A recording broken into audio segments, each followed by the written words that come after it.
الحمد لله نحمده ونستعينه ونستغفره ونؤمن به ونتوكل عليه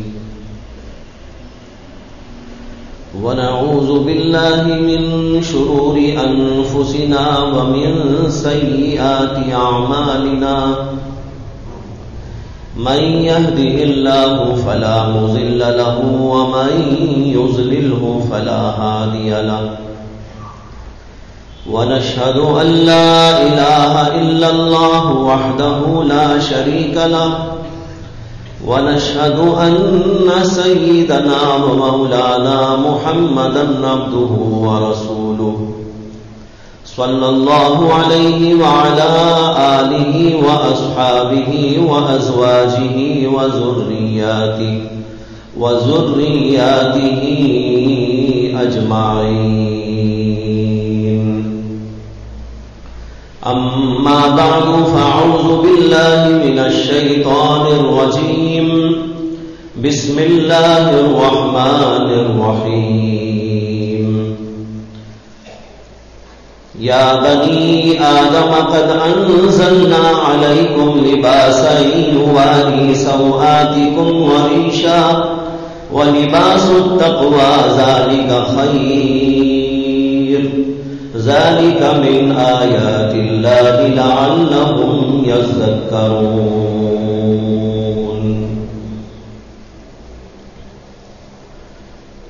محترم حضرات، بھائیوں، بزرگوں اور دوستوں، گفتگو کرنے کے لیے بہت سے مضامین اور بہت سے عنوانات ہیں، اور انسان اگر زندگی میں ان سارے عنوانوں کو زیر بحث لائے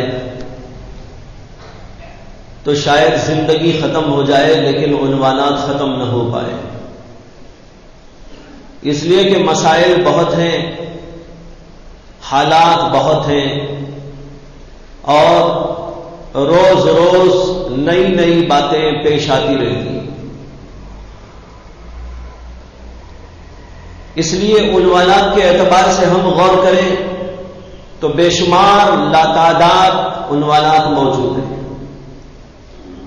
انہی میں سے آج ایک عنوان پر گفتگو کرنا مقصود ہے،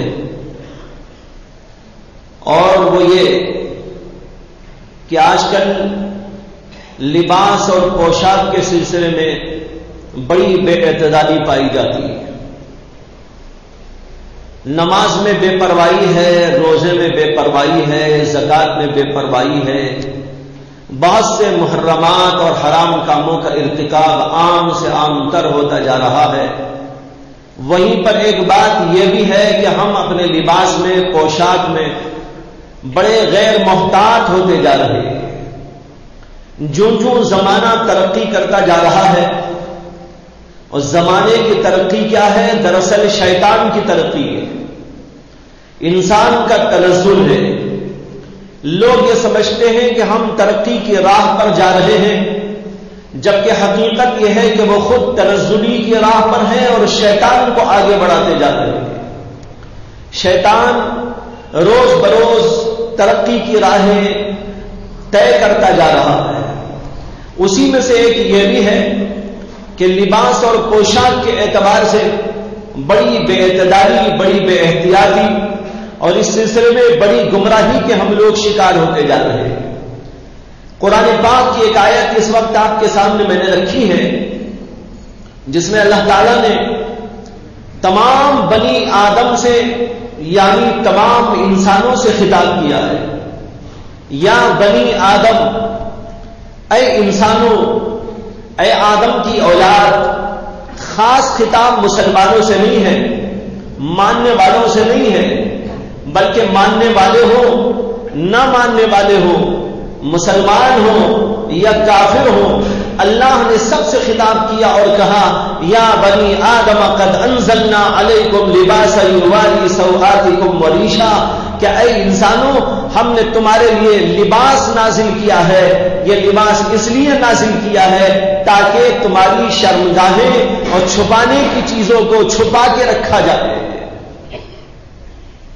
شرمگاہ کو چھپانا، نہ دکھانے کی چیز کو پوشیدہ رکھنا، یہ اس کا مقصد ہے۔ اور اس لیے بھی یہ لباس نازل کیا ہے کہ لباس تمہارے لیے زینت کا ایک ذریعہ ہے، زینت کا ایک طریقہ ہے۔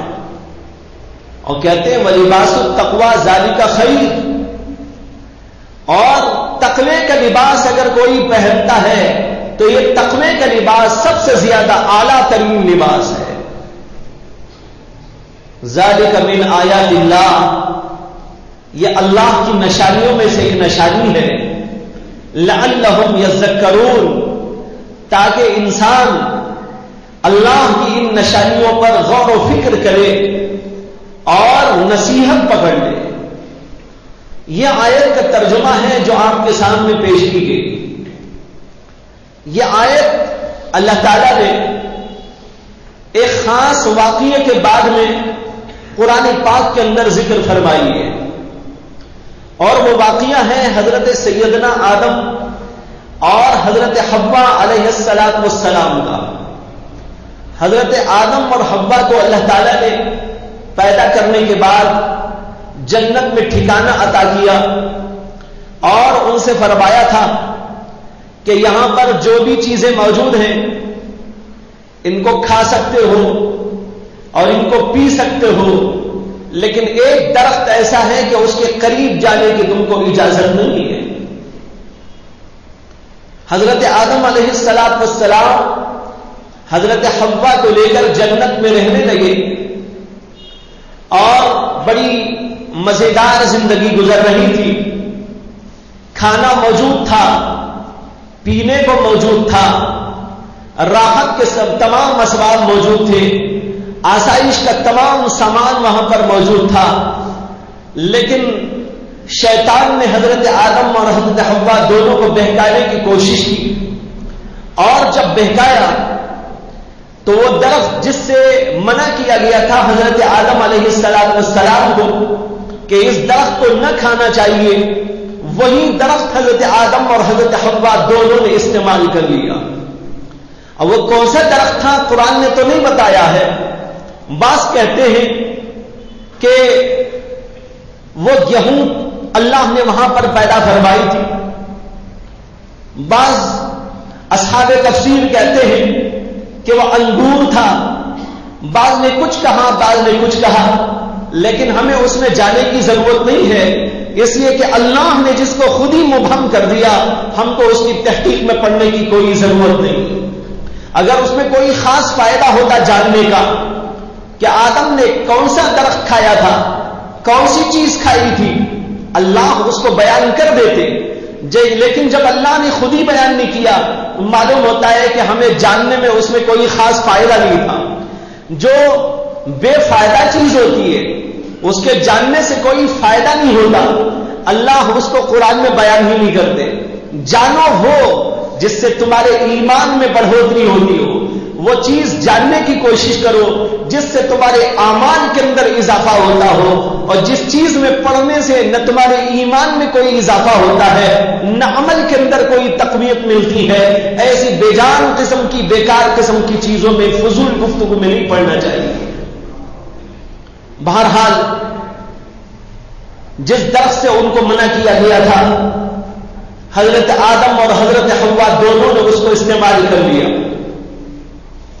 شیطان نے ان کو آ کر بہکایا اور قسمیں کھا کھا کر کہنے لگا کہ آپ کو کچھ خبر ہے کہ اس چیز کے کھانے سے اللہ نے آپ کو منع کیوں کیا ہے؟ انہوں نے کہا ہمیں تو خبر نہیں۔ کہنے لگا کہ میں قسم کھا کر تم کو بتاتا ہوں، اللہ نے تمہیں اس کے کھانے سے اس لیے منع کیا ہے کہ یہ ایسی چیز ہے کہ اگر تم اس کو کھا لو تو پھر کبھی تم کو موت نہیں آئے گی، ہمیشہ ہمیشہ کی زندگی مل جائے گی۔ اللہ نے اس لیے منع کر دیا ہے کہ تم کو چند دن کے بعد خدا مار دینا چاہتا ہے، اس لیے ذرا تم اس کو کھا کے دیکھو کہ ہمیشہ ہمیشہ کی زندگی مل جائے گی، کبھی تمہارے اوپر موت نہیں آئے گی، اور اس کے اوپر اس نے اللہ کی قسمیں بھی کھائی، اور جب اللہ کی قسمیں کھائی تو حضرت آدم اور حضرت حوا دونوں کو یقین آ گیا کہ اللہ کا نام لے کر کوئی جھوٹ تو نہیں بولے گا، اس لیے کہ آدم علیہ السلام ابھی پیدا ہوئے تھے، ان کو تجربہ نہیں ہوا تھا کہ دنیا میں جھوٹ بھی بولا جاتا ہے، اور دنیا میں نہیں، وہ تو جنت میں جا کے جھوٹ بول رہا ہے۔ حضرت آدم کو کیا خبر تھی کہ لوگ جھوٹ بھی بولا کرتے ہیں اور پھر اللہ کا نام لے کر قسم بھی کھاتے ہیں اور قسم بھی جھوٹی کھایا کرتے ہیں۔ حضرت آدم علیہ السلام کو تجربہ نہیں ہوا تھا، انہوں نے اس بات پر یقین کر لیا اور سمجھ لے کہ بھئی اس کے کھانے سے نقصان تو کچھ نہیں ہے، فائدہ ہی فائدہ ہو رہا ہے، اس لیے اس کو کھایا جا سکتا ہے۔ چنانچہ ہمیشہ ہمیشہ کی زندگی پانے کے لیے، ہمیشہ ہمیشہ کی زندگی کی حرص میں اور طلب میں حضرت آدم بھی حضرت حوا بھی دونوں اس درخت کو کھا لیتے ہیں۔ یہ تو ہوا قصہ، لیکن نتیجہ کیا ہوا؟ اللہ نے قرآن میں اس کا ذکر کیا ہے کہ جب انہوں نے اس درخت کو کھا لیا، اللہ نے ان کے لباس کو ان سے چھین لیا اور ان کو ننگا کر دیا گیا۔ وہ لباس جنتی لباس تھا، نورانی لباس تھا، روحانی لباس تھا، لیکن جب ان سے گناہ کا صدور ہوا تو گناہ میں اور نور میں کوئی جوڑ نہیں ہوا کرتا، اس لیے کہ گناہ تو ظلمت کا نام ہے، معصیت ظلمت کا نام ہے، اور یہاں پر نور کا جو لباس تھا وہ اس گناہ کے ساتھ میں جڑ نہیں سکتا تھا۔ جب ہی ان سے گناہ کا صدور ہوا، اللہ تبارک و تعالیٰ نے وہ لباس ان سے چھین لیا۔ یہ الگ بات ہے کہ حضرت آدم علیہ السلام نے جان بوجھ کر خدا کو ناراض کرنا نہیں چاہا، اس لیے اس کا نام معصیت نہیں ہے، اس کا نام ہے خطا۔ اس لیے قرآن کریم نے بھی ایک جگہ پر فرمایا ہے فَنَسِيَ آدم وَلَمْ نَجِدْ لَهُ عَزْمًا۔ حضرت آدم علیہ السلام سے بھول ہو گئی تھی اور ہم نے ان کے دل کے اندر عزم نہیں پایا، تو جان بوجھ کر نہیں کیا، کچھ تساہل ہو گیا، کچھ غفلت ہو گئی، کچھ بھول کے شکار ہو گئے اور یہ حرکت ان سے سرزد ہو گئی۔ اسی لیے متفقہ تمام علماء کا فیصلہ ہے کہ حضرت آدم علیہ السلام جو کہ اللہ کے ایک برگزیدہ نبی ہیں، ان سے جو حرکت سرزد ہوئی ہے یہ خطاً ہوئی ہے، جان بوجھ کر اور قصدن نہیں ہوئی۔ نبی سے بھول ہو سکتی ہے لیکن جان بوجھ کر وہ گناہ نہیں کر سکتا، اس لیے کہ اللہ دنیا میں حضرات انبیاء کرام علیہ السلام کو تمام دنیا کی ہدایت کے لیے بھیجتا ہے، تمام دنیا کی صلاح و فلاح کے لیے بھیجتا ہے، لوگوں کو راستہ دکھانے کے لیے بھیجتا ہے۔ اگر وہ خود جان بوجھ کر گناہوں میں مبتلا ہو جائیں گے تو امت کہے گی کہ جو ہمارا نبی ہی بہتا بہتا ہے، ہم اس کے پیچھے کیا چلیں گے؟ اس لیے اللہ نے نبیوں کو محفوظ کر دیا ہے، نبیوں کو معصوم بنا دیا ہے، ان سے جان بوجھ کر گناہ کا صدور نہیں ہو سکتا۔ جو اس قسم کے گناہوں کا ذکر آتا ہے قرآن میں یا حدیث میں یا تاریخ میں، اس سے مقصود یہ ہے کہ ان سے بھول ہو گئی یا خطا ہو گئی تھی۔ حضرت آدم سے بھی خطا ہو گئی، حضرت آدم علیہ السلام سے جو بھی ہوا اس کا نتیجہ یہ ہوا جس کو عرض کرنے جا رہا ہوں۔ اللہ نے ان کا نورانی لباس چھین لیا اور ان کو ننگا کر دیا گیا۔ جب ان کو ننگا کر دیا گیا شرم و حیا آنے لگی، اس لیے کہ اللہ نے انسان کی طبیعت کے اندر ہی شرم و حیا کا مادہ رکھا ہے۔ اگر انسان میں شرم و حیا نہ ہو اور وہ بے شرمی پر اتر آئے، ننگا ہو جایا کرے، بے ڈھنگے لباس پہنا کرے اور اسے اس سلسلے میں کوئی غیرت اور حیا نہ آیا کرے، تو اس کو سمجھنا چاہیے کہ میں آدم کی اولاد نہیں ہوں، آدم کی اولاد سے میرا رشتہ کٹ چکا ہے۔ اس لیے کہ آدم میں تو حیا موجود تھی، حضرت آدم علیہ السلام کو بڑی حیا آنے لگی، یہاں یہاں تک کہ انہوں نے اپنی شرمگاہ کو چھپانے کے لیے جستجو شروع کر دی کہ کوئی چیز مل جائے، آڑ مل جائے، اور اس کے لیے انہوں نے جنت کے درختوں سے پتے مانگنے شروع کر دیے۔ لیکن جنت کے درخت کہنے لگے کہ آپ نے خدا کی نافرمانی کی ہے، اس لیے ہم اپنے آپ کو تمہارے حوالے کرنے تیار نہیں۔ حضرت آدم علیہ السلام بہت پریشان ہوئے اور ادھر ادھر دوڑنے لگے۔ پھر ایک درخت سے اللہ تبارک و تعالیٰ نے انتظام کر دیا، اور عود کا جو درخت ہوتا ہے اس کے پتے ان کو نصیب ہو گئے، اور ان پتوں سے انہوں نے اپنی شرمگاہ کو چھپا لیا، جس سے ان کو ذرا سا سکون اور اطمینان ہوا، اور اللہ کی جناب میں گڑ گڑانے لگے، ربنا ظلمنا انفسنا وان لم تغفر لنا وترحمنا لنكونن من الخاسرین۔ اے ہمارے پروردگار، بلا شبہ ہم نے اپنے نفسوں پر بڑا ظلم اٹھایا ہے، اس لیے کہ گناہ اپنے آپ پر ظلم ہے، وہ اللہ پر ظلم نہیں، خود اپنے آپ پر ظلم ہے، کسی اور مخلوق پر نہیں، خود اپنے آپ کو تباہ کرنے کا سامان ہے۔ اس لیے حضرت آدم نے، حضرت حوا نے، دونوں نے اللہ کی جناب میں عرض و گزارش شروع کر دی، ربنا ظلمنا انفسنا وان لم تغفر لنا وترحمنا۔ اے ہمارے پروردگار، اگر آپ نے ہماری مغفرت نہ کی، اگر آپ نے ہمارے اوپر رحم و کرم نہ فرمایا، لنکونن من الخاسرین، تو ہم گھاٹے و خسارے والوں میں سے ہو جائیں گے۔ اللہ نے ان کی دعا کو قبول فرمایا، ان کے اوپر رحم اور کرم فرمایا، لیکن اسی کے ساتھ یہ بھی فرمایا کہ اب آپ جنت میں نہیں رہ سکتے، آپ جنت سے نکل جائیں گے، آپ کو دنیا میں بھیج دیا جائے گا، دنیا میں آپ تشریف لے جائیں، اور ایک مدت تک جو اللہ نے آپ کے لیے، آپ کی ذریت کے لیے مقرر کی ہے، اس مدت تک کے لیے آپ دنیا میں رہ کر اپنا جینا کرتے رہیں گے۔ اللہ نے کہہ کر حضرت آدم کو بھی، حضرت حوا کو بھی دنیا میں بھیج دیا۔ اس کے بعد یہ آیت کریمہ ہے، یا بنی آدم قد انزلنا علیکم لباسا، اے بنی آدم، ہم نے تمہارے لیے آسمانوں سے لباس نازل کیا ہے۔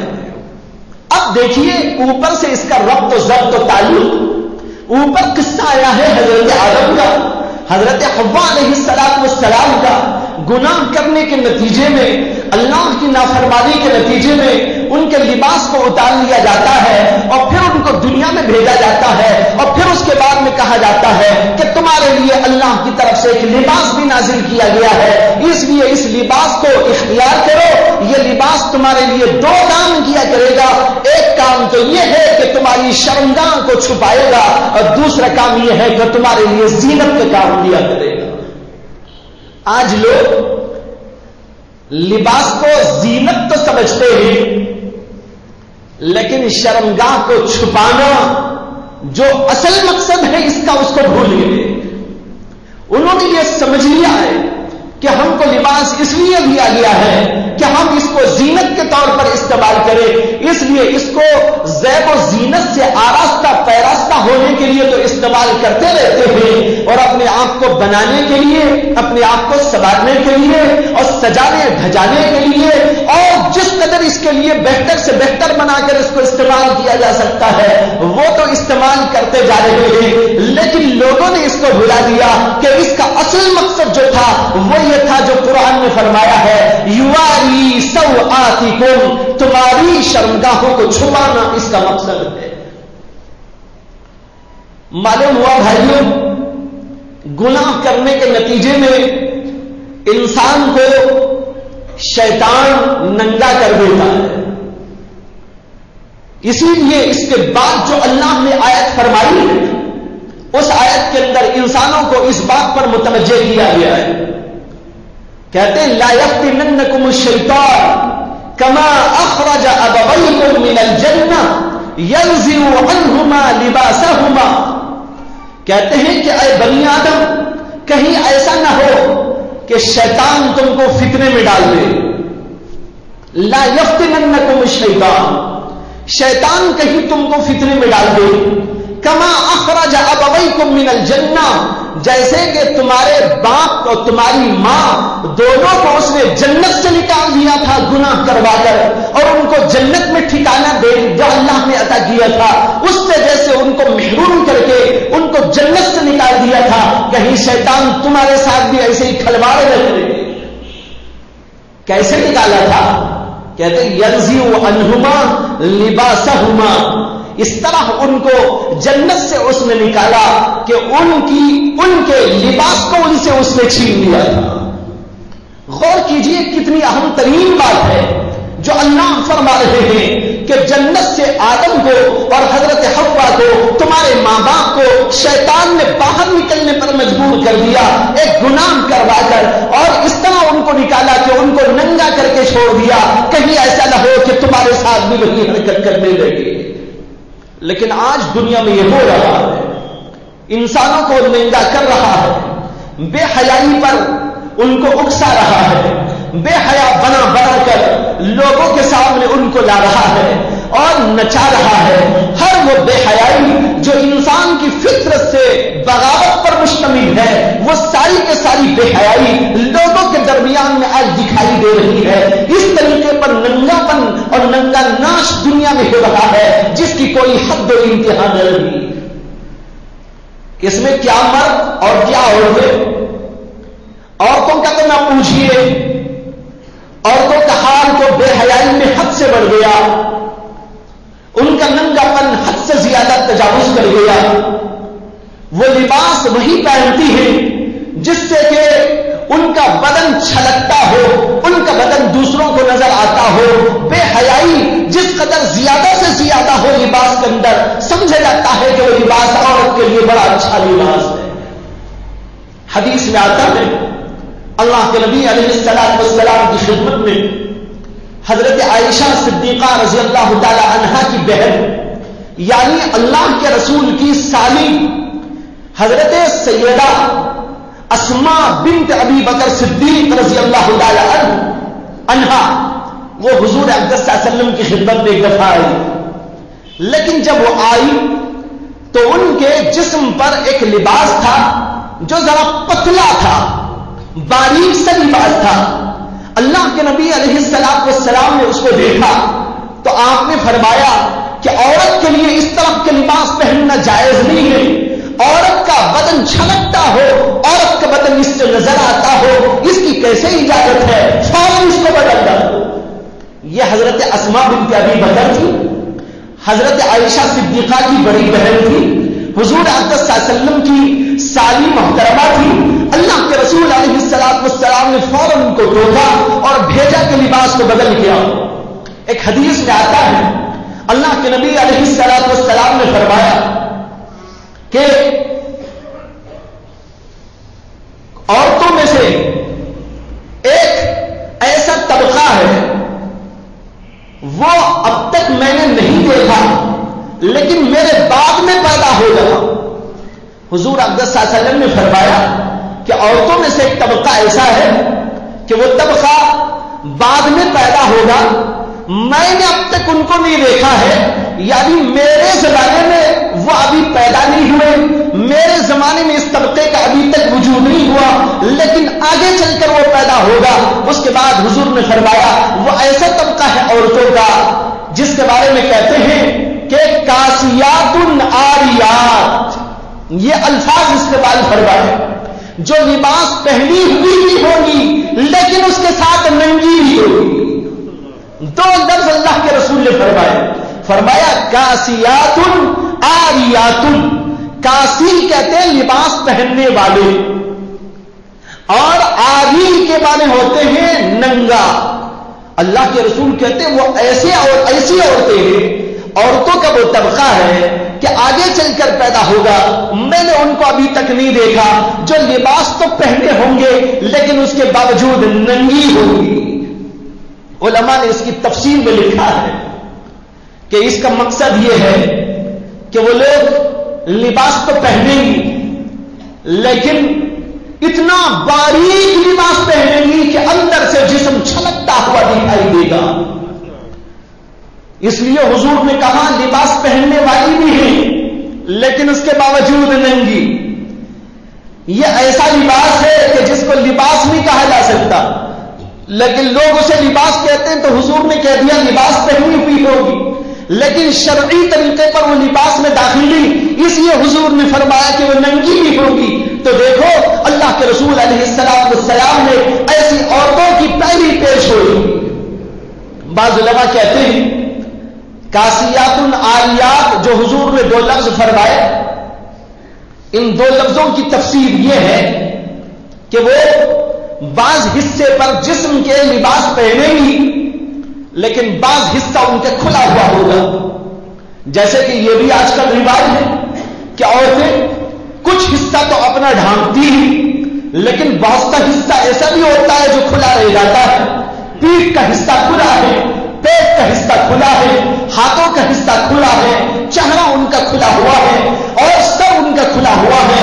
عورت کے لیے اوپر سے لے کر نیچے تک سب کا سب ڈھکے جانے کے قابل ہے۔ صرف 3 حصے ایسے ہیں کہ وہ اپنے گھر میں رہتے ہوئے ان کو جو ہے بغیر کسی اس کے ڈھانکے ہوئے رکھ سکتی ہیں۔ ایک تو یہ ہے کہ ان کا چہرہ کھلا ہو سکتا ہے گھر کے اندر، اسی طریقے پر ہاتھ جو کام کاج کرنے کے لیے ہوتے ہیں وہ کھلے رہ سکتے ہیں، اور تیسرے پیر کا حصہ جس سے کہ چلا جاتا ہے یہ کھلے رہ سکتے ہیں۔ لیکن جب وہ کہیں باہر جائے تو اللہ کے رسول کا حکم بھی ہے اور خود قرآن مجید کا بھی حکم ہے۔ اللہ نے قرآن میں فرمایا ہے کہ اے نبی صلی اللہ علیہ وسلم آپ اپنی عورتوں سے کہہ دیجئے اور اسی طرح اپنی بیٹیوں سے کہہ دیجئے اور عامت المسلمین کی عورتوں سے بھی کہہ دیجئے۔ کیا کہہ دیجئے؟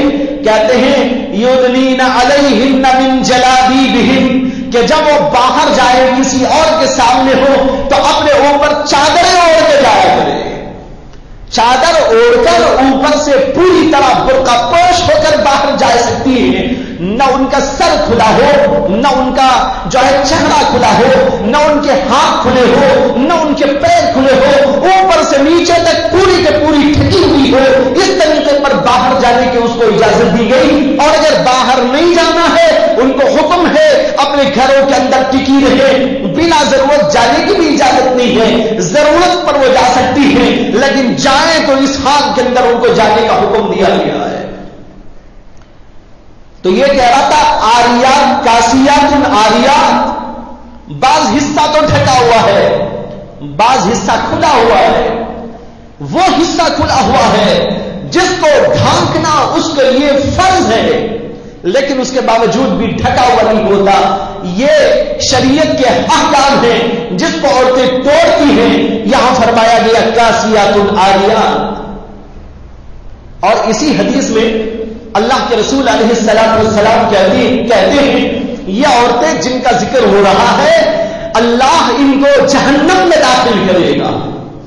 یہ جہنمی عورتیں ہیں جو اس طریقے پر رہتی ہیں کہ کچھ حصہ ڈھکا ہوا ہے، کچھ حصہ ان کا جو کھلا ہوا ہے۔ یہ ہے کہ اس طرح باریک لباس پہنی ہوئی ہے جس سے کہ بے حیائی چھلک چھلک کے سامنے آ رہی ہے، اس کی عورتوں کو اجازت نہیں۔ تو عورتوں کا تو یہ حال ہے، اور دوسری طرف مردوں کا حال بھی کچھ بہت ہی بے ڈھنگا، انتہائی خطرناک ہوتا جا رہا ہے۔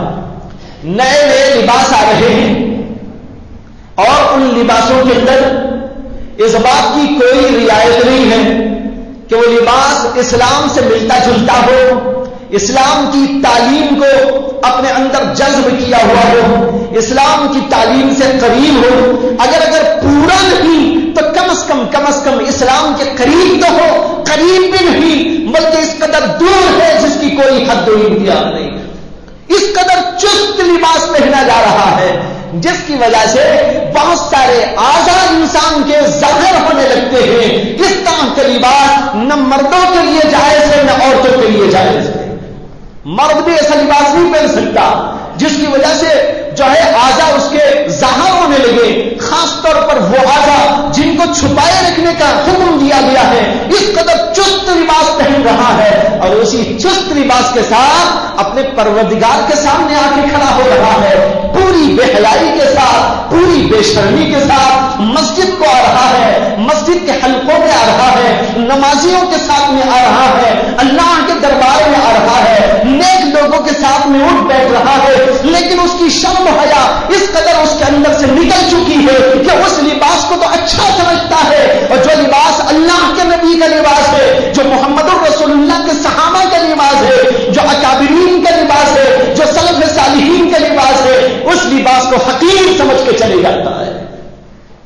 کیا بھائیو آج یہ صورتحال نہیں؟ کیا نوجوان طبقہ اس قسم کی بیماریوں میں مبتلا نہیں ہے؟ ذرا سوچنے کی ضرورت ہے. اللہ نے ہم کو جو دین عطا کیا ہے اس دین کی خاص صفت یہ بیان فرمائی. حدیث میں اللہ کے رسول علیہ الصلوۃ والسلام کہتے ہیں الحیاء شعبۃ من الایمان. حیا اور شرم ایمان کا ایک شعبہ ہے. علماء اس کی تفسیر میں لکھتے ہیں شعبۃ کا ترجمہ ہے بہت بڑا شعبہ ہے، چھوٹا شعبہ نہیں. اس لیے جو عربی جانتے ہیں وہ جانتے ہیں. یہاں تنوین آئی، تنوین کے معنی دو پیش، دو زبر، دو زیر. یہ تو سبھی جانتے ہیں. نورانی قاعدہ پڑھتے ہیں تو اس میں بچوں کو پڑھایا جاتا ہے. تنوین کسے کہتے ہیں؟ دو زبر، دو زیر، دو پیش کو تنوین کہتے ہیں. یہ جو تنوین عربی میں آتی ہے اس کے آنے کے بڑے مقاصد ہوتے ہیں. کیوں لائی جاتی ہے تنوین؟ کن کن مقاصد کے پیش نظر لائی جاتی ہے تنوین؟ آپ پڑھتے چلے جاتے ہیں، آپ کو تو اتنا معلوم ہو گیا کہ بھئی یہ تنوین ہے. لیکن قرآن کریم بعض جگہ تنوین لاتا ہے، بعض جگہ بغیر تنوین کے لاتا ہے. تنوین لاتا ہے تو کیوں لاتا ہے، نہیں لاتا تو کیوں نہیں لاتا؟ یہ عربی زبان کے قواعد سے متعلق بات ہے. جو عربی گرامر کو جانتے ہیں وہ جانتے ہیں. یہاں پر بھی تنوین لائی گئی. شعبۃ دو پیش کی تنوین ہے. اس تنوین کا نام ہے تنوین تعظیم، یعنی کسی چیز کی بڑائی کو بتانے کے لیے تنوین لائی جاتی ہے. اب اس کا ترجمہ ہوا الحیاء شعبۃ من الایمان. یہ حیا اور شرم یہ ایمان کا بہت بڑا شعبہ ہے. یہ بہت بڑا جو ترجمہ کر رہا ہوں یہ دو پیش کا ترجمہ ہے. شعبہ کے معنی تو شعبہ، لیکن وہ جو تنوین اس پہ آ گئی اس لیے اس کے اندر معنی پیدا ہو گئے بہت بڑا. یہ بڑا شعبہ ہے دین کا، معمولی شعبہ نہیں ہے. ایک آدمی جو ہے بیٹھا ہوا تھا اور دوسرا آدمی اس کو حیا کے بارے میں کچھ کہتا جا رہا تھا. حدیث میں واقعہ ہے، ایک آدمی بیٹھا ہوا ہے، دوسرا آدمی حیا کے بارے میں اس کو کہتا جا رہا ہے. اللہ کے نبی علیہ الصلوۃ والسلام کا گزر ہوا تو فرمایا کہ بھائی چھوڑو حیا. یہ حیا تو ایسی چیز ہے جو خیر ہی خیر ہے. یعنی وہ آدمی اسے یہ کہہ رہا تھا کہ بھائی اتنی حیا کیا کرتے ہو، اتنی شرم تمہارے اندر کہاں سے آ گئی، یہ کیا بہت حیا تم کرنے لگے ہو. اللہ کے نبی وہاں سے گزر رہے تھے اور اس آدمی سے کہا چھوڑو حیا کے بارے میں کیا نصیحت کر رہے ہو. حیا الخیر کلہ، یہ تو خیر ہی خیر ہے، کل کا کل خیر ہے، اس کے اندر کوئی برائی کی بات نہیں ہوتی. اس لیے آدمی زیادہ سے زیادہ باحیا ہونا چاہیے. حدیث میں آتا ہے حضرت عثمان غنی رضی اللہ تعالیٰ عنہ بڑے باحیا صحابہ میں سے تھے. ویسے تو تمام صحابہ باحیا تھے، اللہ کے رسول بہت باحیا تھے. اتنے باحیا تھے اللہ کے رسول علیہ الصلوۃ والسلام کہ بعض صحابہ کرام کہتے ہیں اللہ کے رسول میں ایسی شرم و حیا تھی جیسے اس لڑکی میں شرم و حیا ہوتی ہے جو ابھی شادی نہ ہوئی ہو. انبیاء ہی لڑکی اپنے کمرے کے اندر بیٹھی رہتی ہے اور شرم حیا والی ہوتی ہے. اللہ کے نبی اس لڑکی سے زیادہ شرم والے تھے. لیکن آج کہاں چلی گئی شرم و حیا؟ شرم و حیا کا ہم نے جنازہ نکال دیا، مردوں نے بھی نکال دیا، عورتوں نے تو پہلے ہی نکال دیا تھا. عورتوں نے تو زمانہ ہوا نکال دیا، لیکن مردوں میں کچھ باقی تھی. اب ترقی کے نعروں نے ان لوگوں سے بھی وہ حیا شرم و حیا نکال ڈالی. یہاں تک کہ لباس و پوشاک ایسا ہو گیا جس کو دیکھے ہم کو شرم آ جائے، ہماری آنکھیں نیچی ہو جائے کہ بھئی یہ کیا لباس پہن کے جا رہا ہے. اس لباس کو دیکھ کر دوسرے آدمی کو شرم آئے، نیک آدمی کو شرم آئے، مسلمانوں کو شرم آئے، نمازیوں کو شرم آئے، لیکن اس بے حیا کو شرم نہ آئے. وہ خدا کے سامنے اسی طرح آگے جو ہے اکڑ کے نماز پڑھنے لگے. بھائیوں اپنے حالات کا جائزہ لینے کی ضرورت ہے. حضرت عثمان غنی کی بات کہہ رہا تھا، بڑے باحیا صحابی تھے. ایک دفعہ اللہ کے نبی علیہ الصلوۃ والسلام اپنے گھر کے اندر تشریف فرما تھے اور لیٹے ہوئے تھے اور اپنی ایک ٹانگ دوسری ٹانگ کے اوپر ایسے ڈالے ہوئے تھے اور جو آپ کا تہمت تھا وہ ذرا سا اوپر کھسک گیا تھا. یعنی رات جو ہے نیچے والے حصے میں ذرا سا اوپر ہو گیا تھا، یہ نہیں کہ اوپر کے نکل گیا ہو، ذرا سا نیچے والا حصہ کھسکا ہوا تھا۔ اللہ کے رسول علیہ الصلوۃ والسلام اسی حالت کے اندر لیٹے ہوئے تھے، گھر کے اوپر دستک ہونے لگی۔ اللہ کے رسول نے کسی سے فرمایا کہ دیکھو کون ہے، جا کر دیکھ کر آ کر بتایا حضرت عائشہ صدیقہ رضی اللہ تعالی عنہا نے کہ میرے باپ ابو بکر تشریف لائے ہیں۔ حضور نے کہا دروازہ کھول دو، ان کو اجازت دے دو اور اندر بلاؤ۔ حضرت ابو بکر صدیق تشریف لائے، حضور ویسے ہی لیٹے ہوئے، حضرت ابو بکر صدیق بیٹھ گئے۔ پھر کچھ دیر کے بعد دستک ہوئی، حضور نے فرمایا کہ دیکھو کون ہے۔ حضرت عائشہ نے جا کر دیکھا تو وہ حضرت عمر بن خطاب رضی اللہ تعالیٰ عنہ تھے۔ حضور نے فرمایا کہ دروازہ کھول دو۔ چنانچہ حضرت عمر بھی اندر آئے، وہ بھی ایک طرف کو بیٹھ گئے اور حضور اسی طرح لیٹے ہوئے تھے۔ کچھ دیر کے بعد پھر دستک ہوئی، حضور نے فرمایا کہ دیکھو کون ہے۔ دیکھا تو وہ حضرت عثمان غنی رضی اللہ تعالیٰ عنہ تھے۔ جب حضور کو اطلاع دی گئی کہ عثمان تشریف لائے ہیں تو حضور نے کہا ٹھہرو ابھی دروازہ مت کھولو۔ پھر اس کے بعد خود اٹھ کے بیٹھ گئے اور اپنا جو لباس تھا اس کو ٹھیک ٹھاک کر لیا، اور پھر اس کے بعد میں کہا ہاں اب بلاؤ عثمان غنی کو۔ حضرت عثمان غنی رضی اللہ عنہ اندر تشریف لائے۔ اس کے بعد بات چیت ہوتی رہی، بہت ساری گفتگو ہوتی رہی، جب تک مجلس چلنی تھی چلتی رہی۔ جب مجلس برخاست ہو گئی اور ابو بکر بھی تشریف لے گئے، حضرت عثمان بھی واپس ہو گئے، حضرت عمر بن خطاب بھی واپس ہو گئے اور صرف تنہا حضور گھر میں رہ گئے۔ تو حضرت عائشہ نے پوچھا کہ یا رسول اللہ میرے باپ آئے لیکن آپ ایسے ہی جو ہے لیٹے رہے، حضرت عمر آئے لیکن آپ ویسے ہی لیٹے رہے، لیکن جب عثمان آئے تو آپ اٹھ کے بیٹھ گئے اور اپنے کپڑوں کو آپ نے سمیٹ لیا اور ٹھیک ٹھاک کر لیا۔ اس کی حکمت میری سمجھ میں نہیں آئی کہ اس کے اندر کیا راز ہے۔ اللہ کے نبی نے فرمایا بات دراصل یہ ہے کہ عثمان کے اندر بڑی حیا ہے، اللہ بھی ان کی حیا سے شرماتا ہے، فرشتے بھی ان کی حیا سے شرماتے ہیں، میں کیوں نہ ان سے شرم کروں، اس لیے میں اٹھ کے بیٹھ گیا۔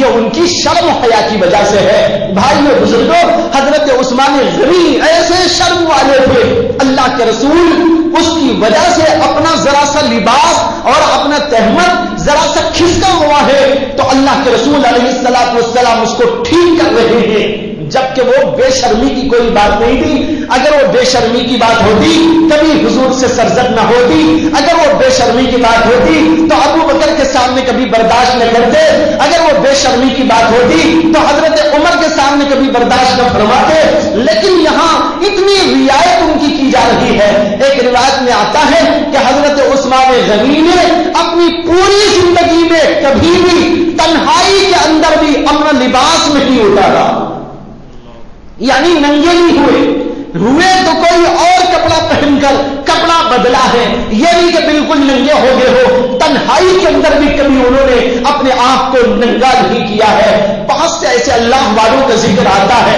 کہ انہوں نے جو ہے نہانے کے درمیان بھی کبھی ایسا نہیں کیا کہ اپنا لباس اتار دیا ہو، یا کبھی لباس اتارنے کی ضرورت پڑی ہے۔ ایک بزرگ کہتے ہیں میں کبھی کھڑا ہو کے نہیں نہایا ہوں، میں کبھی کھڑا ہو کے نہیں نہایا ہو، اس لیے کہ کھڑے ہو کے نہانے میں ذرا بے حیائی معلوم ہوتی ہے اور اس کے بجائے بیٹھے رہنے میں اپنی شرمگاہ کو محفوظ رکھنے کی بات ہوتی ہے۔ وہ بزرگ کہتے ہیں میں نے پوری زندگی کے اندر کبھی اپنے آپ کو کھڑا کر کے نہایا نہیں، اس لیے کہ یہ شرم و حیا کے خلاف ہے۔ لیکن بھائیوں، یہ تنہائیوں میں اللہ سے شرم کرنے والے لوگ تھے۔ آج ہم تنہائیوں سے باہر مسجدوں میں اور جو ہے اداروں میں اور باہر بازاروں میں اور سڑکوں میں چلتے پھرتے ہوئے لوگوں کے سامنے تک حیا و شرم نہ کرے، یہ کس قدر بے حیائی اور بے شرمی کی بات ہے۔ یہ تو یہ میں نے عرض کیا کہ اس قدر تنگ و چست لباس استعمال کیا جاتا ہے جو شرمگاہ کو چھپانے کے مقصد کے بالکل خلاف ہے۔ دوسری بات یہ ہے کہ بعض لوگ چھوٹا لباس پہنتے ہیں، اوپر کا حصہ شرٹ والا، ارے شرٹ بھی پہنو تو کم از کم وہ شرٹ تو ہو، اس کو چولی بنا لیا، یہ کیسا لباس ہے؟ اس قدر چھوٹا کہ وہ خود تمہارے جسم کو ڈھانپتا تک نہیں. اگر رکوع کرتے ہیں، بہت سے لوگوں نے مجھ سے شکایت کی، بہت سے لوگوں نے مجھے بتایا کہ آج کل نوجوان لوگ ایسا ایسے لباس پہن کے آ رہے ہیں کہ جب وہ رکوع کو جاتے ہیں تو ان کے پیٹھ والا بہت سا حصہ دکھائی دیتا ہے. اور بعض لوگوں نے یہ بھی بتایا کہ جو ہے پینٹ بھی چھوٹی ہوتی ہے اور اس کے علاوہ شرٹ بھی چھوٹا ہوتا ہے. جب جھکتے ہیں تو پاجامہ نیچے کی طرف دھڑک جاتا ہے اور وہ جو شرٹ ہوتا ہے وہ اوپر کی طرف ہو جاتا ہے، اور وہ حصہ جس کو نماز میں چھپانا فرض عین ہے وہ بھی کھل جاتا ہے.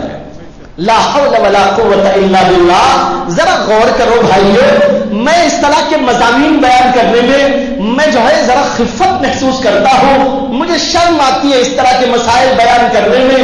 عام طور پر میرا مزاج نہیں ہے کہ اس طرح کی بات عرض کروں، لیکن ایک ضرورت سمجھ کر، اس لیے کہ اگر بیان نہ کریں تو ہم بھی پکڑے جائیں کہ بھئی ایک بات سامنے آئی، اس کو بیان نہ کیا، بہت سے لوگوں کی نمازیں غارت ہو گئی اور تم نے بیان نہ کیا.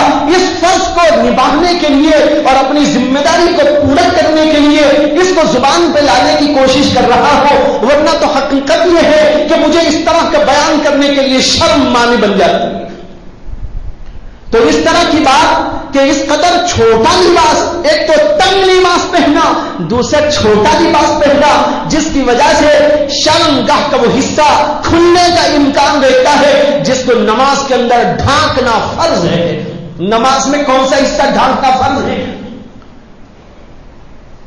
ناف سے لے کر گھٹنے تک اتنا حصہ مرد کو نماز کے اندر ڈھانکنا فرض ہے. سامنے سے بھی اور پیچھے سے بھی، یاد رکھ لیجئے، سامنے سے بھی اور پیچھے سے بھی، دونوں طرف سے، ناف سے لے کر گھٹنے تک کا حصہ نماز کے اندر بند رکھنا فرض ہے. اگر یہ کھل جائے گا نماز نہیں ہوتی، نماز بیکار چلی جاتی ہے.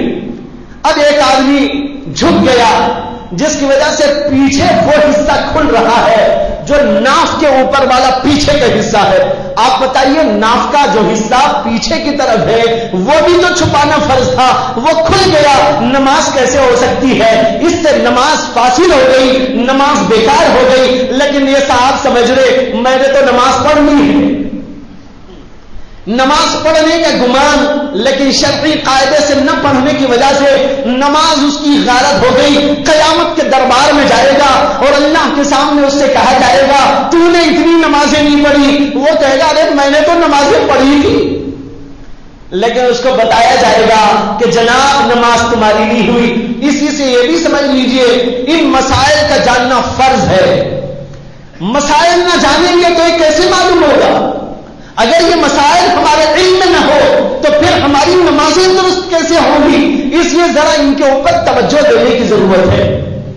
تو یہ عرض کر رہا تھا کہ اللہ تبارک و تعالیٰ نے ہمیں یہ حکم دیا ہے کہ تم اپنے آپ کو چھپائے رکھو، شرمگاہوں کی حفاظت کرو. شرمگاہوں کو چھپائے رکھنا یہ بہت ہی اہم ترین ذمہ داری ہے، اور انسان کو ننگا کرنے کا کام یہ شیطانی حرکت ہے.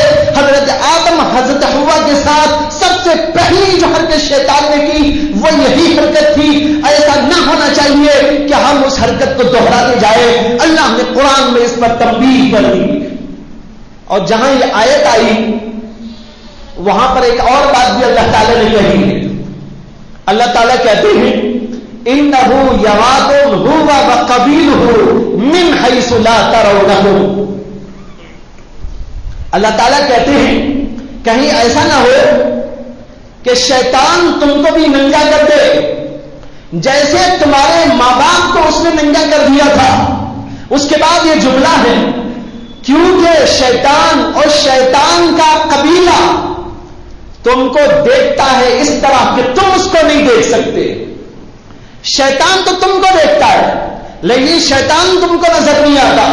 وہ تم کو ننگا کرتا ہے اور کھڑے کھڑے ہنستا رہتا ہے، وہ تم کو ننگا کر دیتا ہے، وہ تمہارا ٹھٹا اڑاتا رہتا ہے، اور تم سمجھ رہے میں فیشن میں آ گیا ہوں، لوگ میری تعریف کر رہے ہیں، میرے حسن کی تعریف کر رہے ہیں، میری زیب و زینت کی تعریف کر رہے ہیں. لیکن شیطان پیچھے سے کھڑے ہو کے ٹھٹا مار مار کے ہنستا رہتا ہے. اس کا قبیلہ بھی ٹھٹا مار کے ہنستا ہے، اور اس طرح شیطان ہماری نظروں سے اوجھل ہو کر ہمارے اوپر یہ سارا تسلط جماتا رہتا ہے۔ اس لیے اللہ نے یہ بھی تنبیہ کر دی، انہ یراکم هو وقبیلہ من حیث لا ترونہم، وہ بھی اس کا قبیلہ بھی تم کو دیکھتا ہے اس طرح کہ تم اس کو دیکھ نہیں پاتے۔ معلوم ہوا بھائیوں، یہ ساری شیطانی حرکتیں ہوئی۔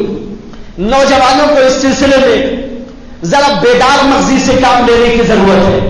سب سے پہلے تو اپنے اندر شرم و حیا کا مادہ پیدا کرو، اس لیے کہ شرم و حیا ایمان کا تقاضا ہے۔ اگر شرم و حیا ہوگی، لباس شرم والا ہوگا، بات چیت شرم والی ہوگی، انداز شرم والا ہوگا، اور ہر چیز کے اندر شرم و حیا چھلکتی رہے گی۔ اور اگر انسان کے اندر سے شرم حیا کا مادہ نکل جائے تو اس کا لباس بھی بے ڈھنگا ہو جائے گا، بے شرمی والا ہو جائے گا، انداز بھی بے شرمی والا ہو جائے گا، اور کچھ بھی ہو جائے اسے کوئی احساس نہیں ہوگا۔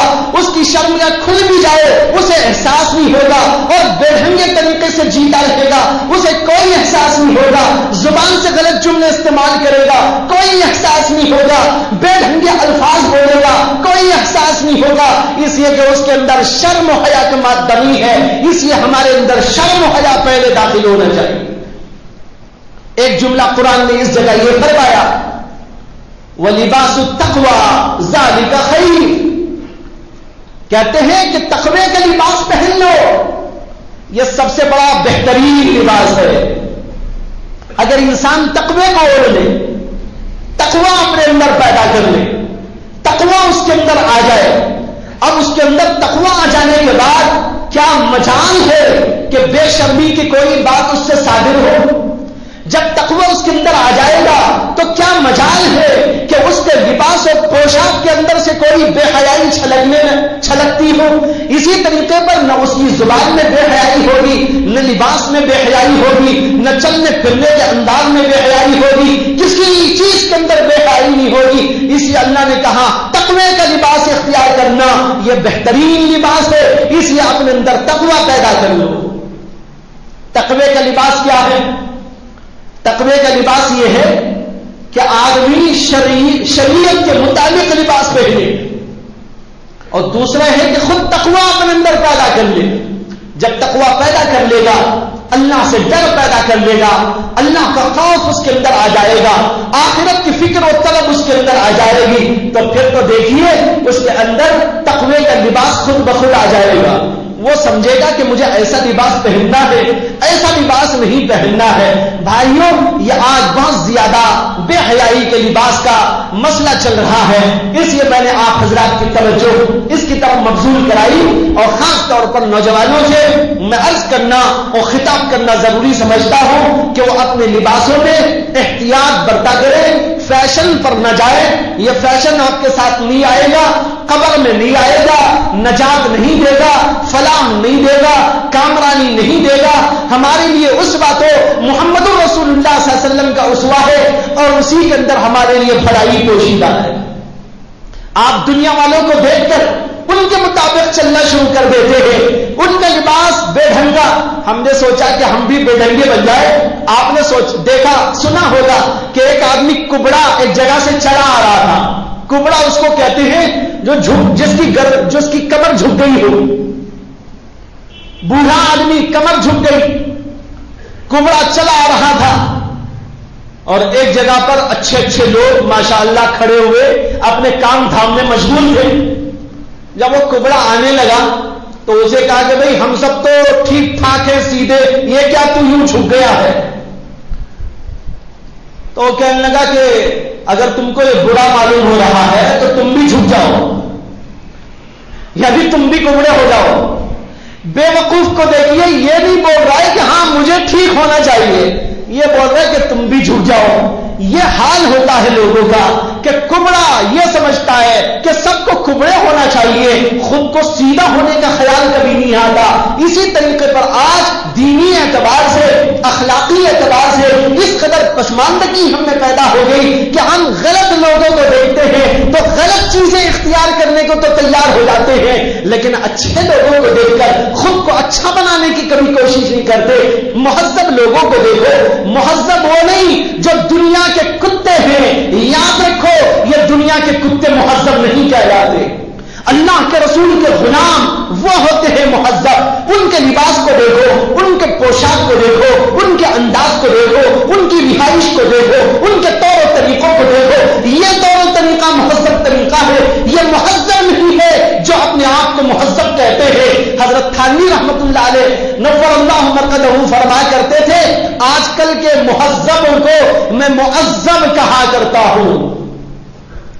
آپ کو نہیں سمجھے ہوں گے اس لیے ذرا سی تشریح عرض کر دیتا ہوں.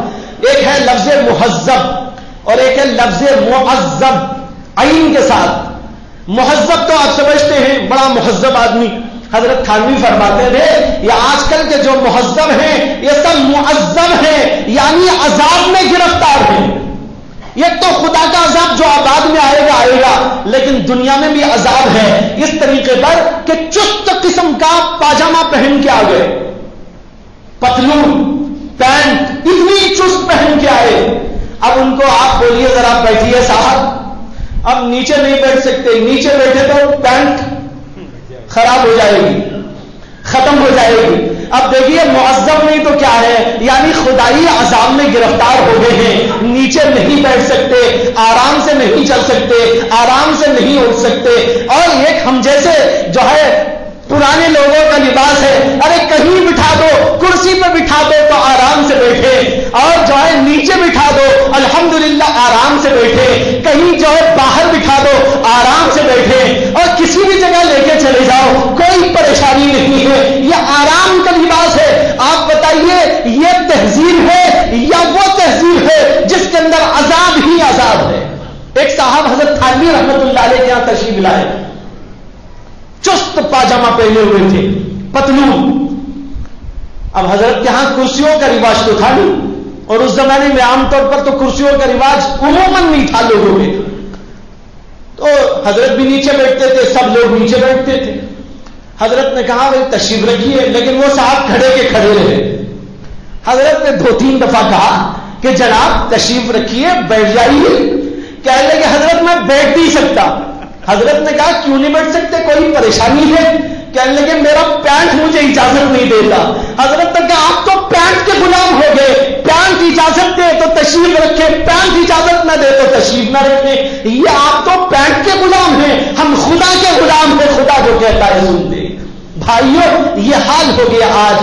اس لیے میں نے کہا مہذب وہ نہیں ہے، ان مہذبوں کو دیکھو جو اللہ کے رسول کی سنتوں پہ چلتے ہیں، دین و شریعت پر چلتے ہیں. ان کا لباس، ان کا پوشاک، اس کو اختیار کرنے کی فکر کرو. ان لوگوں کو دیکھ کر جو اللہ کے رسول کے باغی ہیں، ہم ان کے جیسے بننے کی کوشش کریں.